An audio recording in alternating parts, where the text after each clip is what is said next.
ఈ దినమున ప్రభువు నీతో సెలవిస్తున్న మాట. మన ప్రభువును ప్రిరక్షకుడైన యేసుక్రీస్తు వారి అతి శ్రేష్టమైన నామంలో మీ అందరికీ నా యొక్క హృదయపూర్వక వందనములు. నేస్తమా, అందరూ బాగున్నారు కదా?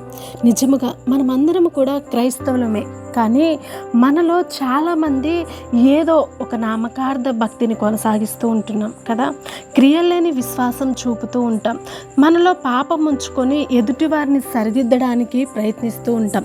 ఎదుటివారి తప్పులు ఎత్తి చూపుతూ ఉంటాం. కానీ మారు మనసు లేకుండా ఎంత పరిచర్య చేసినా, ఎంతమందిని రక్షించినా నీవు నేను పరలోకం చేరడం. కాబట్టి మనము పరిశుద్ధంగా మార్చబడదాం, మనల్ని మనం సరిచేసుకుందాం, అనేకులకు మాదిరి చూపుదాం.